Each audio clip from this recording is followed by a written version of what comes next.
Même qu'esprit que vous êtes bien. Bienvenue dans votre émission hebdomadaire. Bienvenue dans votre émission Chou pour tête. C'est le rendez-vous des constructions, chercher de nouvelles alternatives.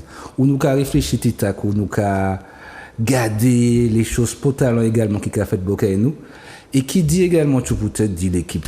Ça y est, Aloïs. On est là, on tient la position. Toujours en action.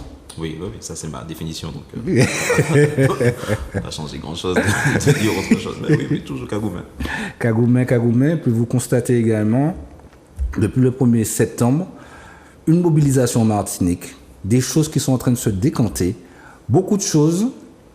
Vous avez également certaines vérités qui sont en train de, d'être émanées également. Donc voilà, la cafette. Beaucoup de changements et également de notre côté, comme j'aime le dire aussi, comme je l'ai dit la semaine dernière, on a effectué notre rentrée, dédicace également à Audrey, on a effectué l'appel à la mobilisation et avec justice et militantisme, la dédicace à Matisse pour le leadership et militantisme. Et cette fois-ci, comme c'est indiqué juste en dessous, nous allons parler de la non-violence. Et nous avons une invitée que nous allons présenter immédiatement. Bonsoir mon invité. Bonsoir. Si tu peux te présenter, s'il te plaît. Oui, donc je suis Élodie Rose, je suis ambassadrice de l'association Anchezamana qui aspire à cultiver la non-violence en Martinique. Et donc je forme à la non-violence des particuliers, mais également dans les organisations, les établissements scolaires, les entreprises, etc. C'est une association. Une association. Elle a combien d'années à peu près l'association? Elle est toute jeune, elle a 1 an et demi, un bébé. Voilà. Mais qui va grandir et grossir au fur et à mesure. J'espère, oui. Voilà, d'accord. Donc, nous allons parler de la non-violence ce soir. Pourquoi la non-violence? Pour moi, c'était utile qu'on l'aborde parce que c'est quelque chose qui fait toujours débat, notamment justement dans le contexte qui est actuel. C'est toujours de savoir est-ce qu'il faut user de violence ou est-ce qu'il faut user de non-violence. Et il y a toujours ceux qui sont pour et ceux qui sont contre. Moi, à titre personnel, j'ai rencontré en tout cas certaines théories de la non-violence à travers d'abord Martin Luther King, qui lui-même fait référence à Gandhi. Sauf que dans notre analyse, en tout cas, qu'on fait justement de ces hommes-là, il ne faut pas oublier de donner le contexte, en fait, de comment ça apparaît, justement, comment ça se développe ensuite, ces idées-là, et de voir que ce qui apparaît pour nous comme une évidence, par exemple, d'utiliser la non-violence, ce n'était pas forcément le cas dans les années où leurs théories apparaissent, donc celle de Gandhi ou celle de Luther King, et à notre échelle, justement, de voir comment nos anciens ont lutté. Pour eux, c'est aujourd'hui justement qu'ils ont du recul et qu'ils se disent ok, il y a peut-être des choses qu'on aurait pu faire en utilisant la non-violence. Mais à l'époque, c'est dans un contexte justement qui est assez particulier, qui fait qu'ils n'avaient pas forcément les moyens de faire autrement que d'être violents à certains moments. Sachant qu'il y a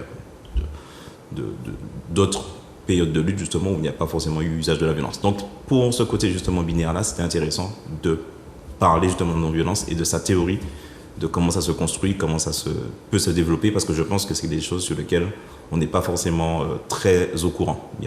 On a des éléments comme ce qui viennent par-ci par-là, mais je pense qu'on n'a pas assez fouillé qu'est-ce qu'est la non-violence, ce qui fait que des fois, en fait, ce sont juste des idées reçues qui viennent concernant ce sujet-là, et je pense que c'est pour ça que c'est important de détailler, de rentrer dans le fond de qu'est-ce que la non-violence. Ça pourrait éclairer justement ceux qui souhaiteraient s'impliquer dans des mouvements, parce que là, ils auront des idées claires sur ce que c'est, comment en faire usage. Très très bien. Nous allons parler de la non-violence. Je rappelle aux téléspectateurs, aux téléspectatrices que vous avez également la possibilité de nous envoyer certaines suggestions, de participer avec nous, de commenter aussi, parce que si vous voyez l'émission via Facebook ou via YouTube, laissez vos commentaires. Si vous avez également des remarques, des suggestions à nous apporter, Fmedia 234 sur Instagram ou bien Fmedia sur Facebook ou bien TikTok. Vous avez la possibilité de communiquer, de nous faire part. C'est comme ça que nous allons avancer. Donc là, c'est parti pour la thématique de ce soir.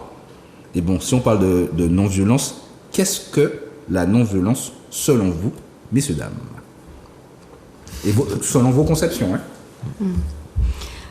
Pour moi, la non-violence, c'est vraiment un art de vivre. C'est un art de vivre parce que c'est d'abord un art de penser, et à partir de cette pensée-là, on va développer un comportement non violent. Et donc voilà, moi je vois vraiment la non-violence comme ça. Et la non-violence, donc c'est vraiment être dans une démarche qui nous permet de sortir de toutes les postures qui amènent la violence. Donc à la fois la violence envers soi-même et la violence envers les autres. Et pourquoi je dis un art de penser? Parce que dans nos pensées, il y a beaucoup de violence envers nous-mêmes. Et donc ça commence par là, pour moi, à commencer à se déviolenter nous-mêmes, pour ensuite déviolenter nos relations et ensuite déviolenter le collectif. À travers une certaine zénitude, alors, il faut être vraiment au calme, posé. C'est ce qu'on pense souvent. Je pense que ça donne vraiment cette impression, peut-être. Et à mon avis, lorsque que la paix commence à arriver à l'intérieur, La paix intérieure. voilà, lorsque la paix commence à arriver à l'intérieur, que les pensées sont moins dans un jugement violent envers nous-mêmes, c'est vrai que le calme apparaît. En tout cas, moi, c'est ce que j'expérimente. Le calme apparaît dans mon comportement, dans ma façon de parler, le ton change. Donc il y a quelque chose qui se passe et qui s'apaise. Pour autant, il y a quand même de la vie et il y a quand même de l'intensité. Donc je pense que ça amène de la paix et du calme, mais ce n'est pas juste être zen, parce que si on fait semblant juste d'être zen comme ça, et qu'on a plein de pensées violentes dans la tête, bah, ça amène juste encore plus de violence. Là, c'est réprimer sa violence intérieure, et à ce moment, elle va sortir. C'est comme un le combat, calme alors. avant la tempête. C'est une sorte de combat intérieur, alors. Eh bien non, justement, c'est vraiment d'accueillir la violence intérieure, lui laisser une place et découvrir que cette violence intérieure nous donne des informations importantes sur nous-mêmes. D'accord, ok, de l'acceptation. Donc en fait, c'est s'allier à notre violence intérieure pour la transcender et en faire quelque chose de plus constructif, de beaucoup plus au service de notre vie et du vivre ensemble, en fait. Accepter tous nos éléments, c'est-à-dire, ouais. Ouais, je comprends. Tu vas rajouter quelque chose, Joris? Non, rien à rajouter, j'aurais pu juste poser la question d'après. Qu'est-ce qui, dans ton parcours, t'a amené justement à adopter la philosophie un peu de la violence? Bien en fait, moi j'ai été dans une relation assez toxique où il y avait de la violence conjugale et constatant que la violence amenait la violence, en fait, je me suis, lors d'un échange de claques, on va dire, je me suis rendu compte que mais en fait la violence amène la violence. Donc ça m'a permis d'engrammer dans mon corps que la violence amène la violence. Je pense que je ne l'avais compris qu'intellectuellement. Et à partir de là, je me suis dit, mais j'ai pas envie de vivre ça, j'ai pas envie que mes enfants vivent ça. Et donc c'est là que j'ai commencé à rechercher des informations, que je suis tombée sur la communication non violente et que je me suis intéressée à cette pratique-là et que j'ai découvert ça. Mais après, on va dire que je l'ai découvert intellectuellement. J'ai vraiment commencé à la vivre quand j'ai commencé à aller dans des groupes de pratique et à expérimenter la communication non violente et à expérimenter vraiment le bienfait que ça m'a fait à l'intérieur et ensuite dans mes relations. Donc voilà, donc c'est en expérimentant la violence que j'ai choisi la non-violence. Est-ce que vous trouvez que notre environnement est violent ou non violent? Oula. Je pense qu'on baigne dans la violence depuis l'enfance. Et ne serait-ce que dans notre langage. Et c'est ce que je trouve intéressant avec la communication non violente, c'est que c'est très axé sur le langage. Parce que bon, déjà dans nos pensées on parle et aussi on verbalise. Et quand on regarde dans la langue occidentale, c'est une langue qui est un peu qui favorise la violence. La langue martiniquaise ou la langue française? La langue française. D'accord, ok. Donc là, je parle plus des langues occidentales, qui favorise la violence parce qu'elle mélange à la fois les jugements et les observations, les sentiments et les jugements. Par exemple, quand on dit mais je me sens agressée, on peut dire ça, je me sens agressée, mais en fait, c'est pas un sentiment. Donc, c'est mélangé avec un jugement. Parce que quand je dis je me sens agressée, ça veut dire que je suis en train de dire qu'il y a quelqu'un qui m'agresse. Donc, je suis en train d'accuser la personne en face en lui disant que c'est ce que je ressens. Donc, en fait, la façon dont la langue est construite, elle mélange tout. Et ça fait qu'on est très souvent dans l'accusation. Et du coup, dans un déni de responsabilité. Et la base de la pensée non violente, c'est de prendre responsabilité. Donc déjà, la langue amène de la violence. Ensuite, au niveau même enfin, selon moi, hein, bien sûr, selon ma compréhension, au niveau même de la pensée collective, on a cette croyance que l'être humain doit être éduqué. Donc, c'est-à-dire que de base, l'être humain ne distingue pas le bien et le mal. Et du coup, on va aller éduquer le petit être humain. Donc, on va l'éduquer. Et donc, en général, comment se passe l'éducation ? Quand il fait quelque chose de bien, on le félicite, on lui donne de l'amour. Quand il fait quelque chose de mal, on va peut-être le punir. Donc, on va le couper de l'amour. Donc, cette éducation-là, c'est une éducation qui est un peu répressive. Et ça amène en fait de la dualité dès la petite enfance, où si je fais des choses bien, ben, je suis récompensée, j'ai de l'amour. Si je fais des choses mal, je suis réprimée. Et dans les médias, pareil. Dans les médias, que ça soit les dessins animés ou les films, on a souvent le héros qui va violenter l'autre personne qui est identifiée comme une personne qui fait le mal. Et on légitimise en fait cette violence, c'est comme si c'était normal.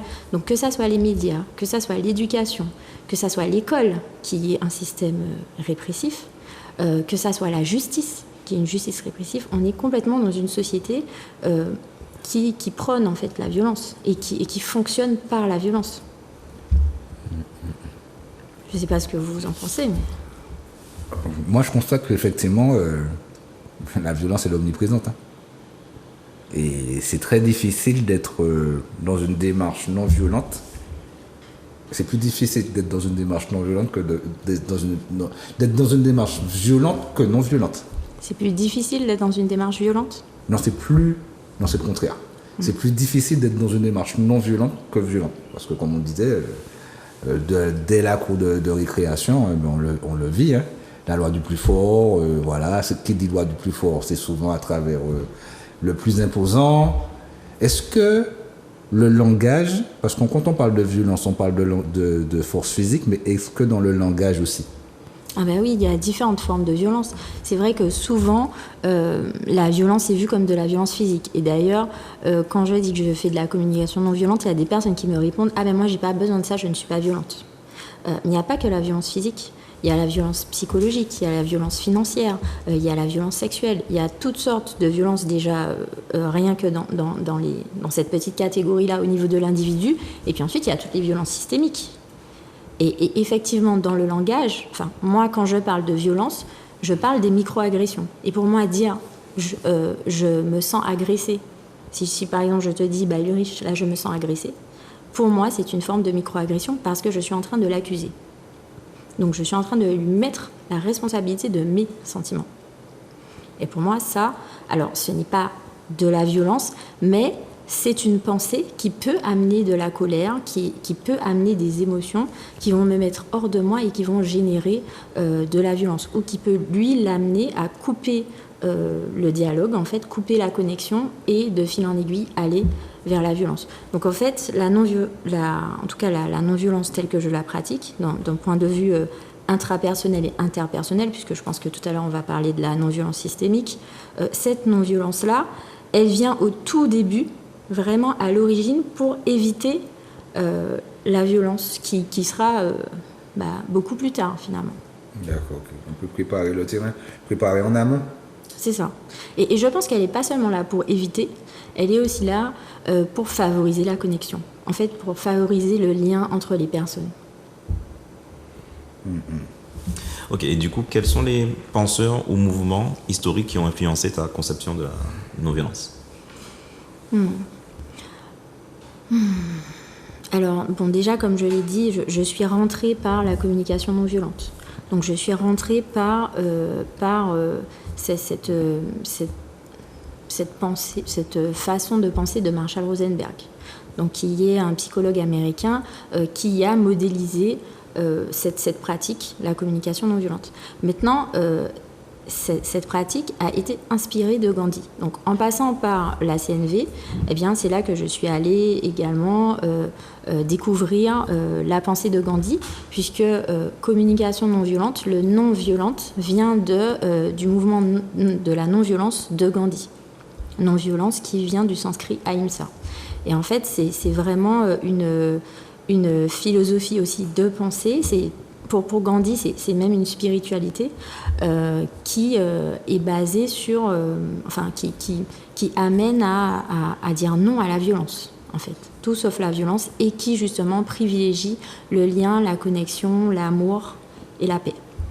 Effectivement, je regardais à travers les recherches qu'il y a la notion de satyagraha, voilà, et qui signifie force de vérité. Donc c'est surtout ressortir le maximum de vérité pour que les choses soient claires d'une certaine manière. C'est ça. C'est-à-dire que pour vraiment aller dans cette façon de penser et d'être, en fait, c'est vraiment privilégier l'authenticité.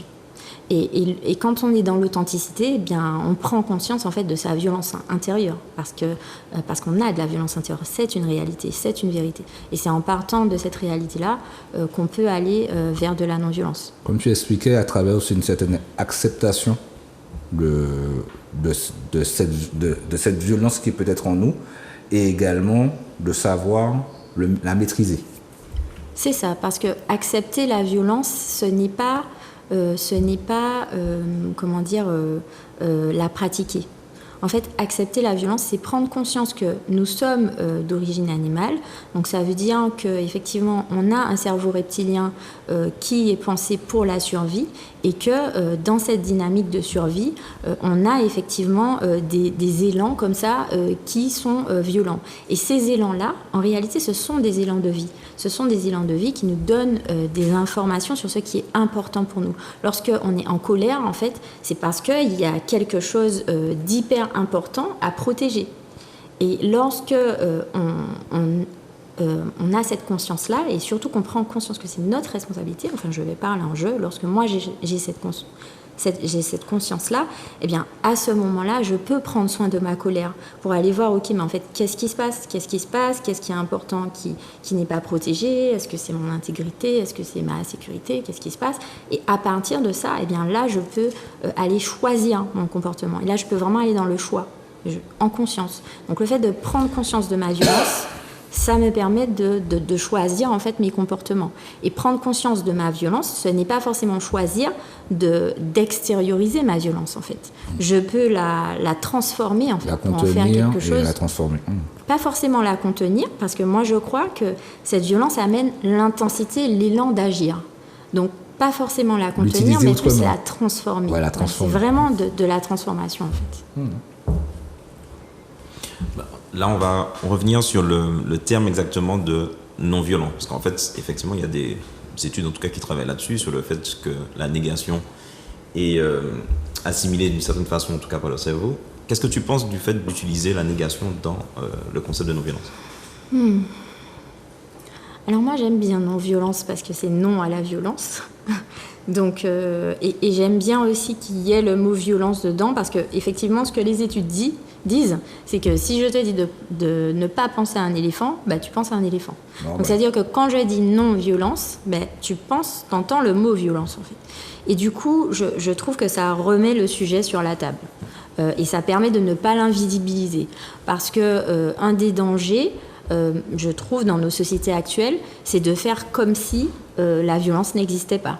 Parce que, voilà, on est dans un pays en paix, comme si tout allait bien, comme si on n'était pas des êtres violents. Ben non, la violence, elle existe, et c'est en la regardant qu'on va pouvoir lutter contre.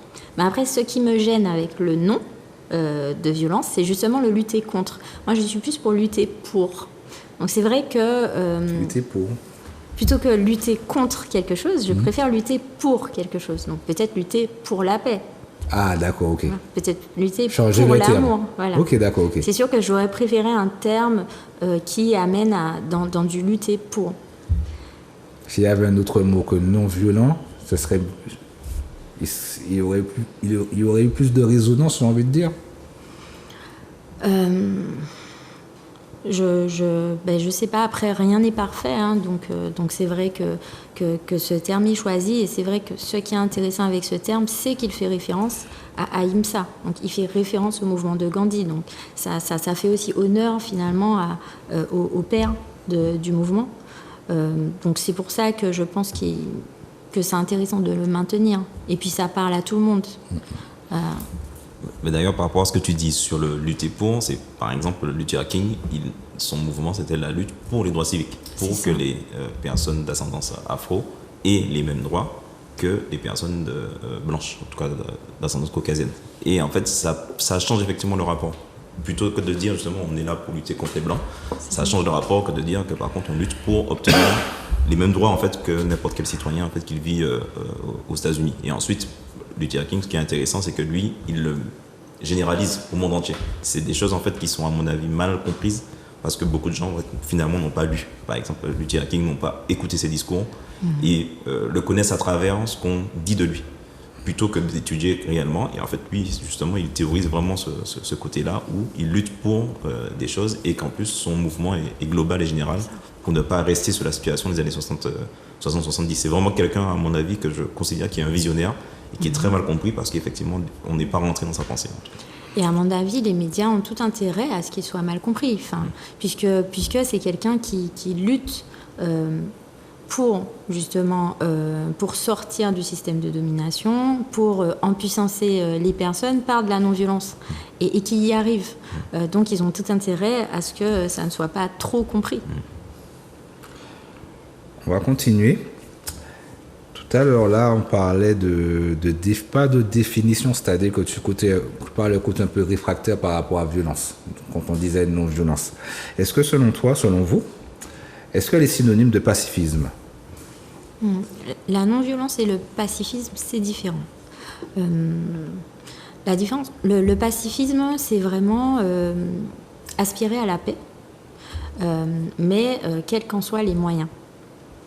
Alors que la non-violence, c'est non à la violence. Donc ça veut dire qu'on aspire à la paix, mais par des moyens pacifiés. Donc on n'accepte pas des moyens violents. Je ne sais pas si tu vois la différence. Donc c'est vraiment ça la différence entre le pacifisme et la non-violence. Donc finalement, le pacifisme, la non-violence fait partie des mouvements pacifiques. C'est un mouvement pacifique, mais spécifique parce que tous les moyens sont non-violents. Puisque l'idée, comme la grande phrase de Gandhi, je ne l'ai pas exactement, mais en gros, c'est à toi d'incarner le changement. Donc, ça n'a pas de sens de vouloir la paix et de passer par la violence pour vouloir la paix. Donc, en fait, l'idée, c'est, puisque je veux la paix, donc je passe par des moyens pacifiés pour avoir la paix. Tu voulais rajouter quelque chose, Ulrich? Non, il n'y a pas... Toi, tu es OK par rapport à ce que... Par rapport oui, à ça. effectivement. Oui, de toute façon, ça a du sens, effectivement. C'est bien dit, donc je ne vais pas en rajouter. Faites-vous un lien direct entre non-violence et désobéissance civile? La désobéissance civile, c'est un acte non-violent citoyen. Puisque donc la désobéissance civile, c'est le fait de choisir collectivement, donc cette partie est importante, de choisir collectivement de ne pas respecter une loi ou une règle qui est considérée comme injuste. Et donc l'idée, c'est de ne pas respecter cette règle d'une manière collective, idéalement de médiatiser cette désobéissance pour pouvoir montrer l'injustice qu'il y a derrière cette règle. Donc c'est ça l'idée de la désobéissance civile. Donc c'est un mouvement non violent, mais là où c'est différent, c'est que la non-violence englobe tous les mouvements non violents. Donc la non-violence, il y a à la fois des actions individuelles et des actions collectives, alors que la désobéissance civile, c'est collectif. Si vous décidez tout seul de ne pas payer vos impôts pour montrer que c'est injuste, c'est pas de la désobéissance civile. C'est un acte courageux également. Oui, parce que c'est aussi assumer les conséquences après. Assumer les conséquences qui vont derrière. Ah oui, c'est ça. C'est quelque chose de plus difficile. Des fois, on peut se retrouver seul contre tous aussi. Donc il faut avoir ce courage-là, il faut avoir cette ténacité-là de suivre ses convictions. Absolument. Je pense que tout, de toute façon, et tu l'as dit tout à l'heure, la non-violence, c'est un acte à contre-courant. Enfin, c'est une pensée à contre-courant, puisqu'on est bercé dans la violence. Donc, faire un mouvement citoyen collectif non-violent, c'est ultra courageux. Et la désobéissance civile, il y a forcément des conséquences judiciaires. Donc effectivement, c'est courageux. Ils sont violents. Oui, puisque le système est violent. Voilà. Ah oui. Est-ce que tu peux du coup nous donner des exemples d'actions, en tout cas non violentes? D'actions non violentes. Alors, si on va sur des actions non violentes collectives, il y a par exemple les sit-ins.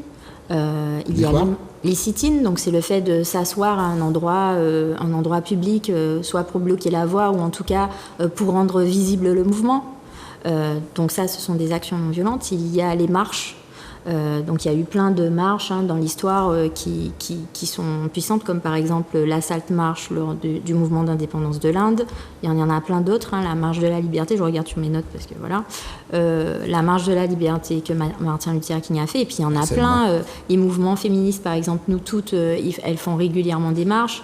Il y a aussi des actions comme par exemple des personnes qui s'allongent par terre pour montrer, par exemple, le nombre de morts dans telle et telle situation.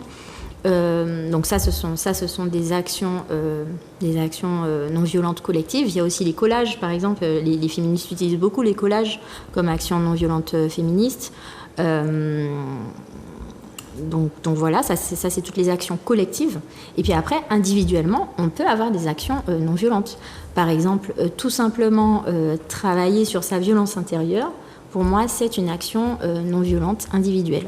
Ou alors sensibiliser sur des questions politiques ou sociales, c'est une action non violente.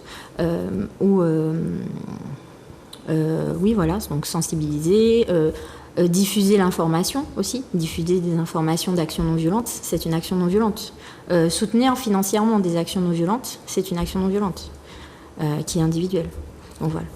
Pour moi, le plus dur dans ces mobilisations, par exemple, puisque tu parlais de sitting au début, il y a des fois des mobilisations non violentes où les gens sont juste rassemblés, mais c'est la provocation de l'extérieur pour envenimer certaines choses. Donc là aussi, c'est garder encore son calme pour pouvoir encore cette maîtrise-là pour ne pas tomber dans cette violence. C'est ça, et c'est pour ça que je précise qu'une des actions non violentes fortes et individuelles que tout le monde peut faire, c'est de commencer à désaliéner sa pensée, c'est-à-dire de commencer à pacifier son intérieur. Parce que lorsque je vais à un sit-in, effectivement, potentiellement, même si mon action est non violente, potentiellement les forces de l'ordre vont arriver pour réprimer. Et eux, ils vont provoquer la violence parce qu'ils ont tout intérêt à ce que les manifestants aient des actions répréhensibles pour pouvoir justifier leur répression. Donc, pour qu'un mouvement non violent soit fort, il faut qu'il reste non violent tout du long, malgré la répression des forces de l'ordre, parce que la violence des forces de l'ordre va se retourner contre eux si tous les manifestants non violents restent non violents. Mais pour que tous les manifestants non violents restent non violents, malgré la provocation des forces de l'ordre, eh bien, il faut qu'à l'intérieur, la violence soit apaisée, la violence soit accueillie et soit transformée. C'est difficile, ça. Ah, ça, c'est difficile. Ouais. À l'imaginer seulement, je constate que c'est très compliqué. Je pense que déjà, s'entraîner à la maison, ne serait-ce qu'avec ses enfants, sa compagne ou son compagnon, avec ses collègues de travail, etc., déjà ça pour moi, c'est de l'entraînement, en fait. Tous les jours, on a de l'entraînement, puisque tous les jours, on a des émotions désagréables qui suscitent la violence en nous. Donc déjà, ne serait-ce que s'entraîner chez soi, pour moi, c'est une action non violente. Parce que ça permet après d'être capable d'aller dans ce type de mouvement-là, sans être en réaction. Et après, il y a plein de moyens pour soutenir les manifestants. Parce que, par exemple, lorsque quelqu'un a... je sais que, par exemple, dans certains mouvements non violents, face aux forces de l'ordre ou aux provocations, il y a des gens qui se faisaient des câlins. Et effectivement, le fait de se faire des câlins, on se soutient. Bon, ça paraît comme ça bisounours, mais en vrai, c'est prouvé scientifiquement que ça permet de libérer de l'ocytocine qui apaise. Donc du coup, ça permet de se donner de la force pour rester en non-violence. Ou alors, il y a des gens, ils se donnaient la main. Et le fait de se donner la main, ça renforce en fait l'énergie. Donc on se sent en solidarité, on est ensemble, on est dans cette dynamique non violente. Et ça permet aussi d'apaiser les émotions. Donc en fait, il y a aussi des petites stratégies comme ça qui permettent aux manifestants de rester dans la non-violence. Mais je pense que c'est très important de se former et de développer ces compétences non violentes pour pouvoir faire face aux forces de l'ordre qui y vont. Donc c'est vraiment un travail à effectuer en amont. C'est ça. Et même au-delà des manifestations collectives, puisque les manifestations collectives, c'est à grande échelle, si on prend à petite échelle un militantisme à toute petite échelle, c'est-à-dire dans un repas de famille, je pense que si vous êtes militant, vous avez déjà fait face au repas de famille, face aux tontons, aux tatis ou peu importe, qui ont des propos qui peuvent nous déclencher dans notre engagement militant. Eh bien là, pour pouvoir réellement être dans une action non violente et une action militante qui change les choses, eh bien c'est de rester en non-violence, donc d'accueillir la phrase qui nous a déclenché, d'aller la transformer pour aller rejoindre l'autre dans sa pensée. Ok, qu'est-ce qui fait que l'autre pense ça? Qu'est-ce qu'il y a derrière, etc. Pour amener de la discussion, du lien, et là pouvoir réellement échanger mais il faut quand même avoir ces capacités-là aussi, les capacités de répartir aussi, le savoir de s'exprimer aussi pour pouvoir, parce que pour pouvoir montrer son mécontentement de manière, entre parenthèses, pacifique. Parce qu'il y a des fois aussi, les gens qui ont peut-être du mal à s'exprimer, eh bien, vont résulter en violence. Oui, effectivement. Oui, parce que finalement, la violence, c'est la réponse la plus facile à faire, en fait. Et donc, si on n'a pas effectivement les outils linguistiques ou autres, ou émotionnels, pour pouvoir canaliser cette violence et la transformer, on ne peut pas la transformer. Et je trouve ça vraiment intéressant ce que tu dis, parce qu'effectivement, on n'a pas tous les mêmes ressources pour pouvoir transformer cette violence-là. Et peut-être qu'un autre mouvement non violent, c'est d'apporter les ressources aux autres. À travers des provocations, etc. etc. C'est ça. Donc, justement, tu as parlé tout à l'heure du fait qu'on est dans une société violente, de fait. Comment pour toi, en fait, amener à cette conscience collective qu'il faut utiliser, en tout cas, de la non-violence? Tu as parlé, effectivement, de passer par le côté individuel. Et collectivement, quels outils, en fait, que tu penses qu'il faudrait qu'on développe pour que cette pensée, en fait, se développe? Collectivement? Oui.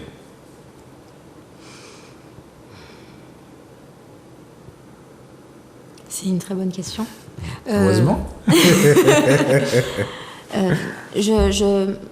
Je sais pas si j'ai la réponse à ta question, en fait, et je pense qu'elle est là, toute la question.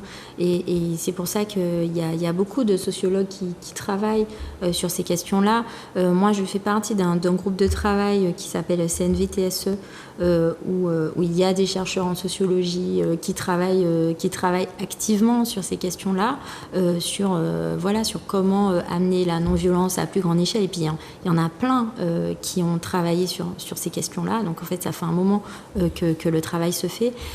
Et je pense que c'est exactement la même problématique qu'amener de la conscience écologique. En fait, je pense que ça vient par la sensibilisation. Ce qu'on est en train de faire là, pour moi, c'est un petit pas. Et je pense que de petit pas en petit pas, eh bien, on amène collectivement. Et moi, je crois beaucoup en le petit pas, en fait, en la plus petite action. Et je pense que et d'ailleurs, j'étais dans un atelier qui disait que si 10% de la population change de comportement, il y a un switch collectif qui se passe, en fait. Ça va influencer l'ensemble du système.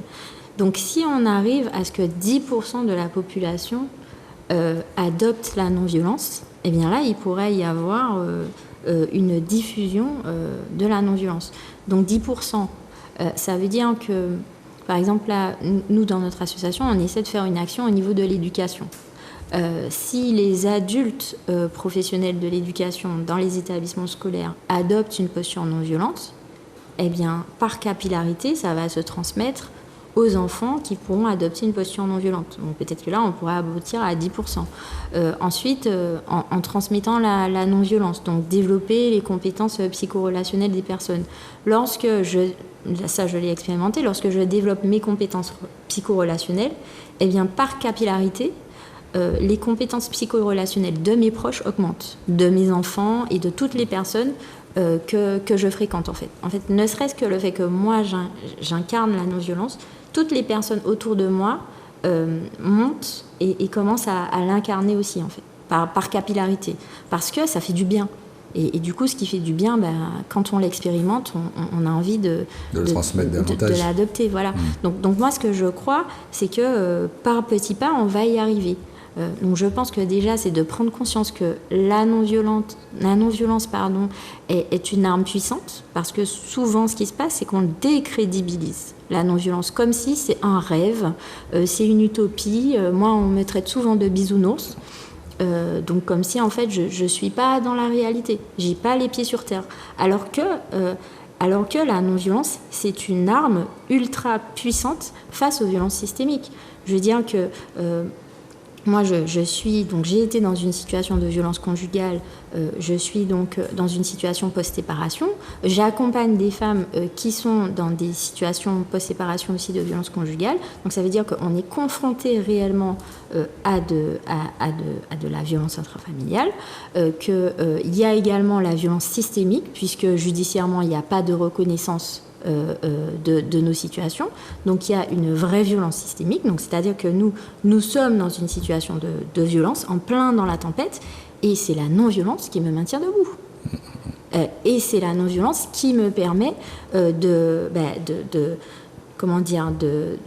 qui me permet de faire grandir mes enfants dans de bonnes conditions, moi-même de prendre soin de ma santé mentale et de ne pas tomber dans une victimisation extrême ou de rien pouvoir faire face à la violence, de ne pas être complètement révoltée face au système et de pouvoir justement me mettre debout et mettre en place des choses pour lutter, pour accompagner les autres femmes pour qu'elles se mettent debout, pour accompagner toutes les autres personnes. Donc en fait, la non-violence, c'est ultra puissant, c'est pas un truc de bisounours, c'est pas un truc complètement perché. Voilà, ça n'enlève en rien en la détermination. C'est ça. Comme tu parlais tout à l'heure de côté utopique, bisounours, ça n'empêche pas que quelqu'un soit déterminé et soit quand même non-violent. Mais oui. Et surtout, pour moi, c'est important de dire, la non-violence est une arme puissante. C'est-à-dire que c'est pas parce qu'on est non-violent qu'on accepte tout. Dans la pensée non-violente, on travaille sur l'affirmation de soi. On travaille sur comment dire non. D'ailleurs, c'est très difficile pour la plupart des gens. Et souvent, quand on a du mal à dire non, on tombe dans la violence parce qu'on a accepté des choses qu'on ne voulait pas. Justement, là, on va travailler sur, OK, mais comment je dis non si c'est non pour moi ? Et comment j'accueille aussi que l'autre, il dit non ? Donc, on est vraiment dans de l'affirmation de soi, on est vraiment dans de l'empuissancement. C'est pas un truc passif. Je ne suis pas dans la passivité. Non, je me pose dans mon existence et je suis là, vraiment. C'est pas genre tout le monde est là, tout le monde accepte tout le monde. Voilà. Quand je dis accepter tout le monde, c'est pas tout le monde accepte tout, et puis genre tout le monde s'aime, bisounours, etc. Oui. Non, c'est pas ça. Oui, et d'ailleurs, dans les communautés non violentes, mine de rien, il y a des conflits, il faut pas croire. Mais parce que l'harmonie, c'est aussi accepter le conflit, parce que le conflit, c'est une opportunité de faire évoluer la relation. Le conflit, c'est beau. En fait, le conflit, c'est beau. C'est beau si il est non violent. Si chacun prend ses responsabilités, si on va vers de la co-construction, si on va vers un apprentissage. Là, le conflit, il est formidable. Et à partir du moment où on a de la joie à rentrer en conflit, effectivement... De la joie à rentrer en conflit. Ouais, de la Comment joie on fait à ça ? rentrer en conflit. Comment on fait ça ? Eh bien, parce que, super, en conflit, je vais pouvoir m'entraîner. Ok, je vois ce que ça me fait, ou je vois ma violence, ok, je vais pouvoir la transformer. Ça me permet de voir aussi qu'est-ce qui est important pour l'autre, parce que si l'autre est en colère, ça veut dire que là, j'ai touché à un truc important. Donc ça me permet de comprendre, ça c'est vraiment important pour lui, ok, et de mieux le connaître en fait.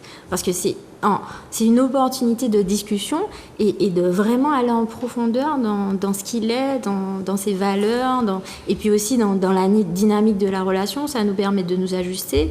Donc en fait, le conflit, c'est merveilleux. Okay. C'est vraiment une façon de penser c'est qui est différente. C'est une autre pas structure de pensée, mais c'est une perception différente des choses. C'est ça. Il y a vraiment un switch qui se passe, mais du coup, ça a fait voir la vie d'une manière beaucoup plus joyeuse, en fait. Mais ce qui est intéressant, c'est de voir justement comment on réprime quelqu'un véhicule de la non-violence. Parce qu'effectivement, ce côté-là où d'emblée le côté bisounours va venir, ça pose la question sur comment on voit les choses. On le voit, enfin à titre personnel, je le vois quand on travaille justement sur tout ce qui est lié au rapport homme-femme. C'est-à-dire que le simple fait qu'il y ait quelqu'un justement qui refuse d'utiliser de la violence, c'est stigmatisé. C'est surtout entre hommes justement, parce qu'on est socialisé à faire le contraire, à avoir des actions à risque en tout cas. Et c'est toujours intéressant justement de voir que de base on le réprime. La personne qui va être dans ce comportement-là justement, on va le juger tout de suite et on va le réprimer parce que pour nous en fait c'est tellement pas logique c'est tellement pas logique pour nous que en fait on va avoir le réflexe de le critiquer. Et ça en fait ça pose des questions sur quelle est notre société et qu'est-ce qu'on veut de notre société. C'est-à-dire que par exemple il y a des fois où il y a le discours de moi j'ai souffert donc pourquoi en fait mon enfant ne souffrirait pas. Donc ça veut dire qu'on pose déjà d'emblée le fait qu'il faut souffrir. Il faut que tout le monde ait un niveau de souffrance assez élevé pour arriver finalement à en sortir des vertus ou de quelque chose de non-violent. Il y a une parole qui dit vivre c'est souffrir. Oui, c'est pas souffrir. Et comme elle le disait, on va trouver dans notre langage beaucoup d'éléments qui vont aller dans ce sens-là, en fait, dans le sens où c'est la lutte, on cagoumène, on souffre, on ceci, cela, alors que pourquoi pas finalement être dans une recherche d'harmonie et une recherche justement de bannir en tout cas au maximum la violence. C'est ça qui est toujours perturbant avec la... J'ai envie de dire que limite l'autre personne qui cherche la violence se trouve ridicule. Si la personne attendait une réponse à cette violence-là, entre autres une petite parenthèse à hier, voilà, que peut-être d'autres personnes attendaient plus de violence, mais n'ont pas eu forcément gain de cause par rapport à la violence qu'ils recherchaient. Et lorsque la violence est minoritaire, eh bien là, en fait, elle se retourne contre la personne complètement. À travers une frustration. Ah oui. En tout cas, par rapport à la souffrance, je suis peut-être à contre-courant. Moi, je pense effectivement que la souffrance fait partie de la vie. Mais il y a différents niveaux de souffrance. C'est-à-dire que la douleur, ça fait partie. Si par exemple on a une maladie, on ne peut pas empêcher la douleur. Et pour moi, fuir la souffrance, ça peut être dangereux. Mais par contre, la pensée amène une souffrance encore plus forte, en fait. Et en travaillant sur ces pensées, on peut accepter la souffrance en tant que telle sans rajouter de la souffrance derrière. Je sais pas, je vais prendre un exemple. Par exemple, ma voiture est tombée en panne. Après, c'est pas une souffrance directe sur moi, mais il y a quand même un désagrément, une forme de souffrance parce que la voiture est tombée en panne. Mais en fonction des pensées que je vais avoir sur cette situation, je vais plus ou moins souffrir de la situation. Mais sinon, au contraire, relativiser les choses. C'est ça. On continue ? Oui. Du coup, qu'est-ce que tu penses du traitement que les médias font de toutes les actions non violentes ? Eh bien, je pense que... Bon, après ça, c'est ma pensée, elle m'appartient. Mais selon moi, on est vraiment dans un système de domination. Et donc, dans ce système de domination, c'est fondamental de maintenir la domination. Et avec le mouvement de Gandhi, qui a eu accès à l'indépendance. Donc en fait, on a constaté que la non-violence ça a marché lorsque c'est collectif. Eh bien, ça montre que ça fonctionne. Donc je pense que ceux qui souhaitent maintenir le système de domination ont tout intérêt à décrédibiliser la non-violence. Et je pense que c'est ce qui se passe. Donc, je pense que les médias sont dans cette dynamique de décrédibilisation de la non-violence. Et donc, d'ailleurs, on va souvent mettre l'accent sur les débordements qu'il peut y avoir. Donc, ça veut dire toutes les personnes qui n'ont pas réussi à contenir leur violence et qui souvent ne font pas partie du mouvement. Qui souvent sont minoritaires aussi. Et qui souvent sont minoritaires, c'est eux qu'on va mettre en avant au lieu de mettre en avant le mouvement non-violent. Et on va même discréditer le mouvement non-violent. Et ça, c'est une très bonne stratégie si on veut maintenir le système de domination. Vous constatez, il y a beaucoup de vérité ce soir, beaucoup de clés. Hein.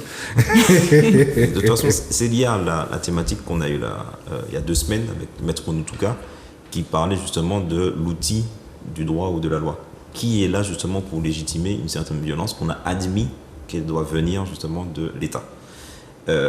c'est en lien en fait avec ça. Parce qu'effectivement, si on n'a pas conscience de ça, on ne se rend pas compte que la violence qui nous est opposée est proportionnelle au fait que c'est l'outil qui est utilisé pour pouvoir réprimer une certaine conscience, par exemple. Donc, d'où le fait d'avoir des connaissances, justement. Quand on avait introduit justement ce sujet-là, on parlait du fait que connaître ses droits par rapport aux forces de l'ordre, en fait, ça renforce sa maîtrise de soi, parce qu'on sait justement à quel moment on peut dépasser les bornes et ne pas les dépasser. On sait à quel moment c'est illégitime pour l'autre d'agir d'une certaine façon. Donc forcément, ça tranquillise, parce qu'à ce moment-là, justement, il y a des éléments qu'on peut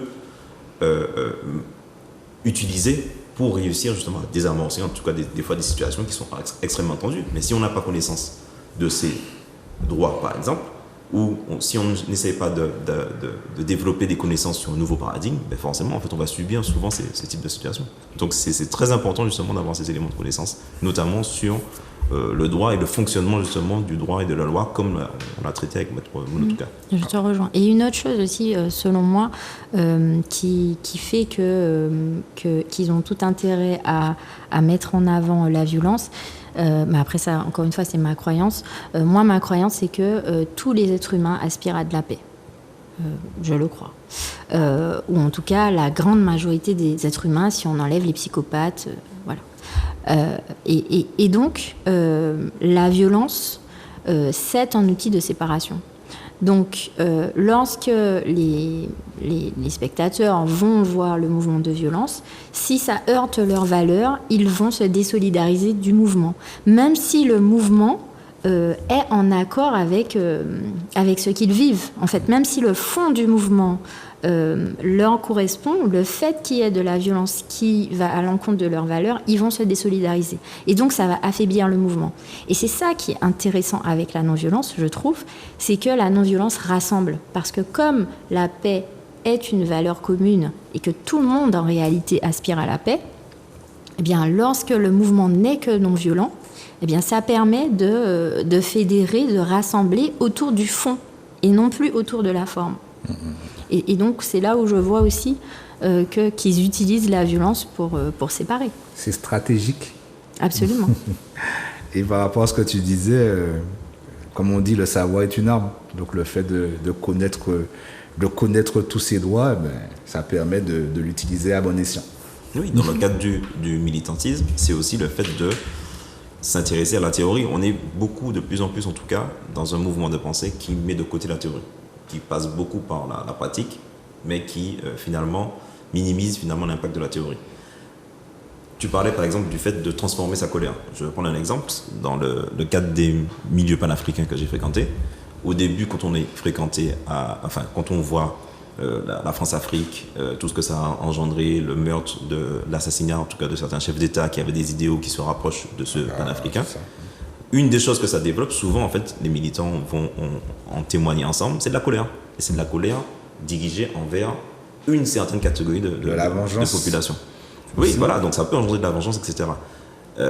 Ce qui va souvent calmer justement cette vengeance-là, c'est ensuite d'avoir une conscience de soi qui est renforcée, une estime qui va aussi se renforcer. Je vais prendre l'exemple justement dans ces milieux-là, c'est le fait que quand on va parler par exemple de l'ancienne Égypte, l'ancienne Égypte est intéressante à étudier notamment pour nous parce qu'on se rend compte qu'on n'est pas juste des gens qui ont été des esclaves en fait et qui n'ont pas contribué finalement à la civilisation.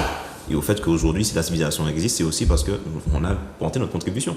Donc, ces éléments de connaissance permettent de gonfler l'estime de soi. Et ça permet justement après de transformer la colère et de la diriger pour efficacement attaquer un système justement dont on a aussi connaissance de ses rouages. Donc, quand on parlait justement des actions collectives, je pense que c'est des choses qu'il faut qu'on remette au centre de nos actions, c'est la théorie. Parce que la théorie, en fait, est très importante pour que ces mécanismes-là, justement, de violence puissent être déjoués pour qu'on oriente justement nos actions vers de la non-violence plutôt que de la violence.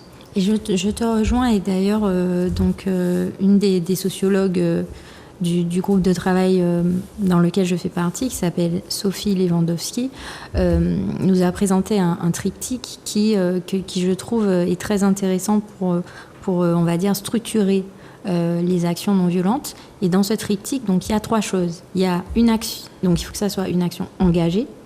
Il faut aussi du discernement, donc c'est ce que tu disais, donc vraiment s'informer pour avoir du discernement.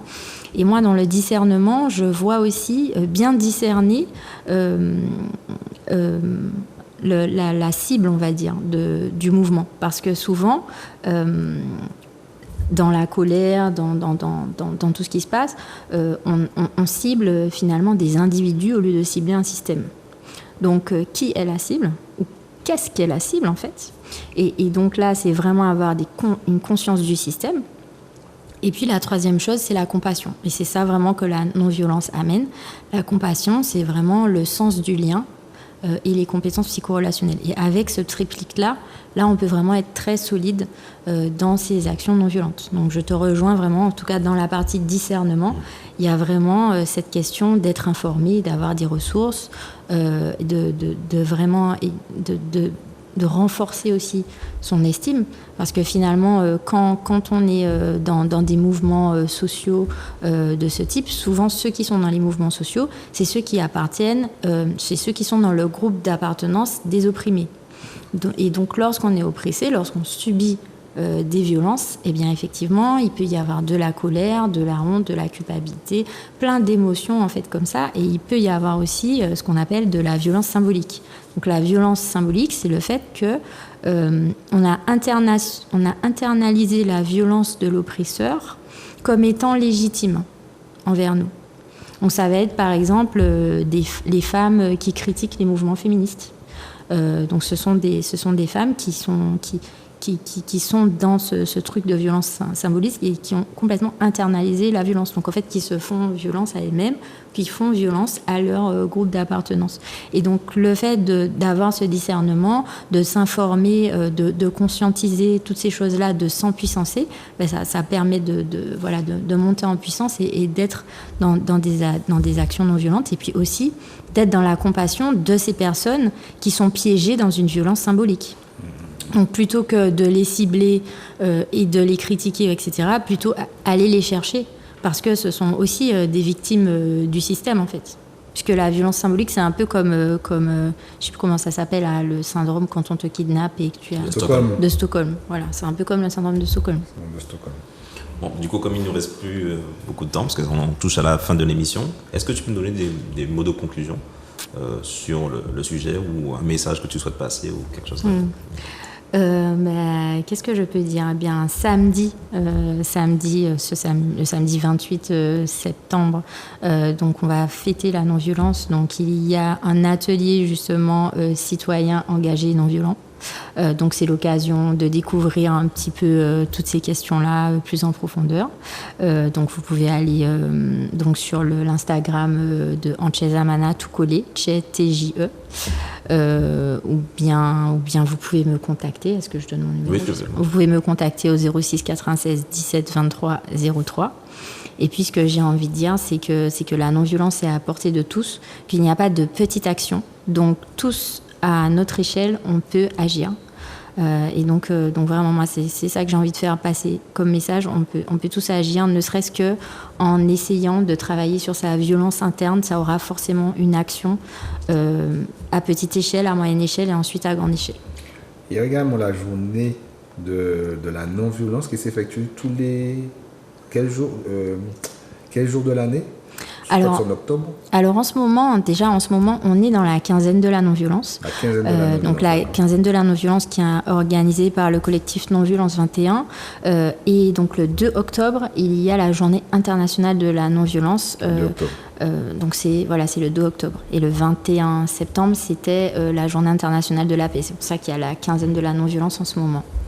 Voilà. Et puis, je voulais dire aussi, si ça vous intéresse de travailler sur votre violence intérieure et puis de travailler aussi sur tout ce qui est interrelationnel, donc pacifier la relation à vous et aux autres, eh bien, on fait des groupes de pratique dans mon association. Donc, c'est le samedi, une fois par mois, donc où on se réunit et pendant 2 heures, on travaille justement sur cette posture non violente qui demande du courage, effectivement, qui n'est pas si facile à adopter dans ce monde. Ah ouais, ça j'ai pu le constater en l'écoutant ce soir. Eh bien, Ulrich, un petit mot pour la fin. Oui, le mot pour la fin, c'est l'expérimentation. C'est très important parce qu'il y en a beaucoup qui pensent justement qu'ils sont de base non violents, qui ne sont pas dans le jugement, etc. Et en fait, ils ne se rendent pas compte effectivement que des fois, ils sont auteurs de micro-agressions, où ils sont dans une violence passive, mais une violence qui est latente en tout cas, et qui est là. Et souvent, c'est ce qui revient quand on invite justement certaines personnes, notamment des hommes, à venir dans les cercles et qui vont dire que non, t'inquiète pas, je ne suis pas violent, je ne suis pas ceci, alors que des fois, en connaissant même, en plus on est en Martinique, ça va très vite, les informations vont très vite, on sait que pertinemment justement que la personne est violente. Mais en fait, elle va rester dans cette histoire de déni ou se penser que comme elle a la théorie, qu'elle pense avoir d'ailleurs, elle n'est pas violente. Donc j'incite toujours à faire de la pratique et à venir justement, ne serait-ce que se rendre compte de expérimenter en tout cas notre non-violence théorique sur le terrain, parce qu'en fait, tant qu'on n'a pas expérimenté, je pense qu'on ne peut pas en fait dire comme ça que nous sommes non-violents. C'est vraiment des choses qu'il faut, à mon avis, expérimenter à titre individuel et collectif. Et collectivement, justement, ça nous permettrait d'insuffler cela justement à notre société, parce qu'il faut se rendre compte justement de la réalité et agir là-dessus en étant responsable. Je veux dire, pour ajouter un petit peu, on a ces exemples-là. Il y a eu différents mouvements, il y a différentes manifestations, différents courants de pensée pour démontrer que ce mouvement non-violence a sa place et peut faire avancer les choses également de manière déterminée, comme tu expliquais aussi. Sinon, téléspectateurs et téléspectatrices, j'espère que vous avez apprécié. Non, pas j'espère. Vous avez apprécié l'émission parce que l'émission était propre. Tu as bon clé dans l'émission. Donc, le rendez-vous est pris pour la semaine prochaine. Bonne soirée à vous.